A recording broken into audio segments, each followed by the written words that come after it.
the beginning of this unit, we started talking about triangles and how to classify triangles. And one of the ways that we classify triangles is by their sides. A scalene triangle has no sides the same. An isosceles triangle has two sides the same, and equilateral triangles have three sides the same. So today we're going to focus on the qualities that happen because the two sides are the same of the isosceles triangle and the kind of problems that it creates. So if a triangle DOG is an isosceles triangle, so that we can have the same terminology, the legs are the sides that are congruent to each other. So DO and DG are considered the legs. DO or OD, it doesn't matter which way they're named. OD and DG, those are the legs, and the base of that triangle is OG. Now, it is not because it's sitting on its base. If I took the triangle and flipped it upside down and called this one CAT, CA would be the base. So the base is not the congruent side. The legs are the congruent sides, and the base is the third side. So it's not that it's sitting on it necessarily, it's where it is in relationship to the rest of the angles on the sides.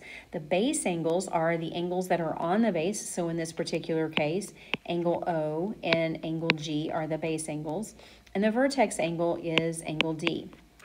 Okay, the vertex angle is between the two congruent sides. Again, it's not because it's at the top, so this would be the vertex angle in this case because it is between the two congruent sides. And then the base angles are these two angles right here. Or in this triangle CAT, those would be the base angles. So they are the angles formed by the base and the congruent sides. So the base angles theorem for an isosceles triangle says that if two sides of the triangle are congruent, which means it's isosceles, then the angles opposite those sides are also congruent. We kind of ran into that the other day when we were doing angle-side relationships. The small angle is across from the short side, and the medium angle, the medium side, the large angle, the large side. And we saw a couple of examples where if the angles were the same, then the sides across from them were the same. So it makes sense. So what we have then is, if you go back up to DOG, that if the sides are congruent, so if DO is congruent to DG, then that means that angle O is congruent to angle G, in this case above. Or we could also say that angle C is congruent to angle A in that second triangle CAT. So how we use that then, and don't forget, we also know that triangles add to 180. Linear pairs are supplementary, so they add to 180. Vertical angles are congruent. We have to go back and pull up all those things that we already know from before. So if you look at this example, if these two sides are congruent, which they are marked that they are, that means that the sides that are opposite them are congruent. That means that this angle is 35.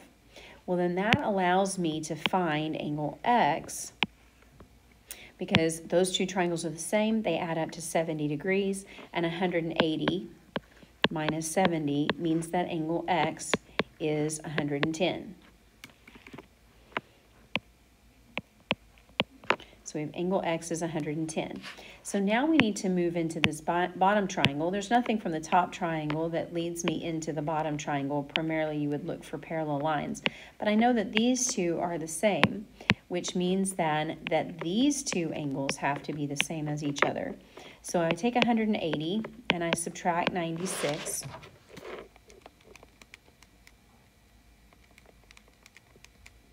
You get 84. Now, those two angles are going to be divided equally, and so I divide that by 2, and I find out that each of those angles is 42 degrees. So angle Y, or Y, would be 42 degrees. Now, in problem number 2, notice these parallel lines. So we've got to reach back into our previous units and use things like alternate interior angles. Don't forget those. So you kind of have to look at this and figure out where you want to start, your best place to start. And so I would start here with this triangle, this isosceles triangle. If those two sides are the same, it means that these two angles are the same.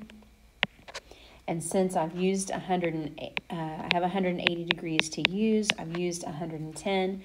That means that I have 70 degrees left.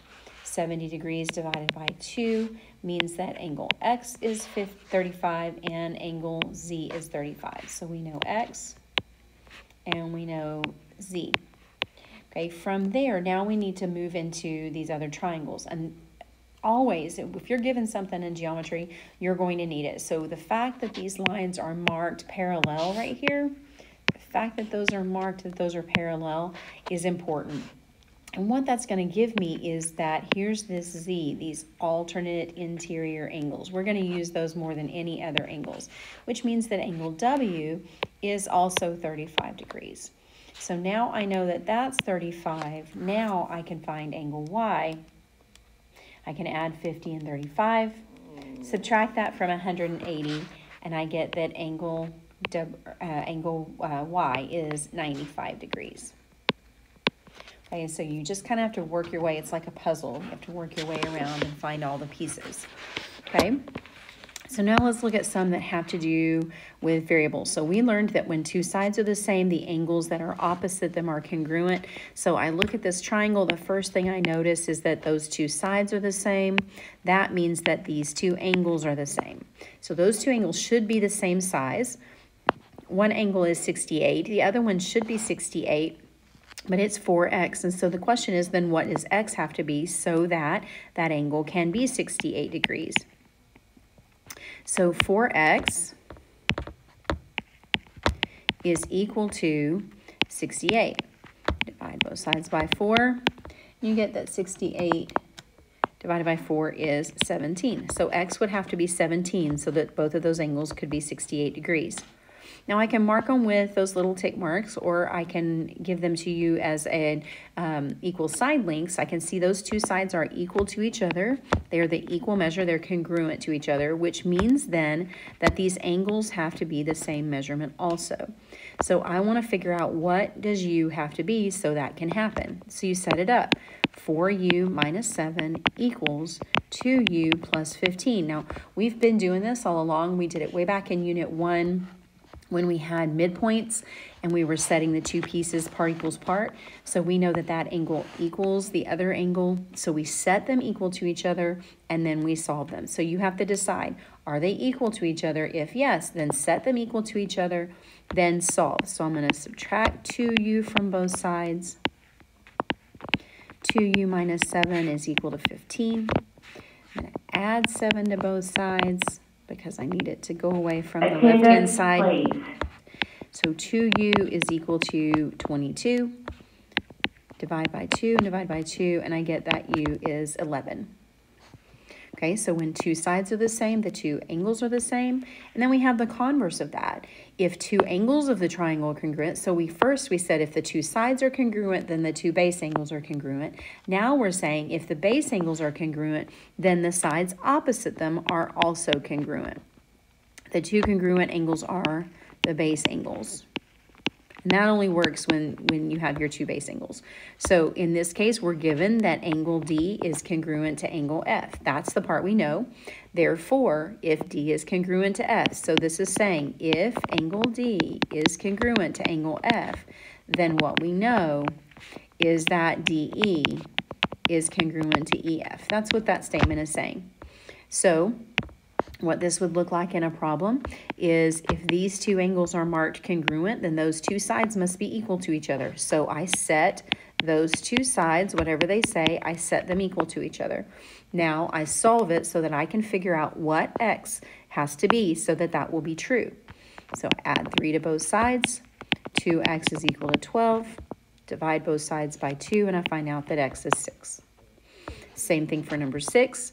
Those two base angles are the same, which means that these two sides are the same.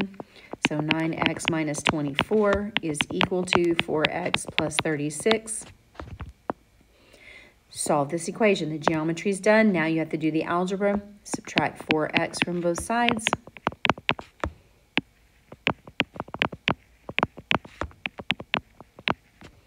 $5x minus 24 is equal to 36. So 36 plus 24 is 60. So 5x is equal to 60, and 60 divided by 5 is 12. So x has to be 12 in order for that to be true. So when you have an isosceles triangle, when your base angles are congruent, when your when your legs are congruent, and the legs of the triangle are congruent, the base angles are the same. And then the converse of that, when the base angles are the same, then the legs or the sides that are opposite them are congruent, and we can use that to solve problems.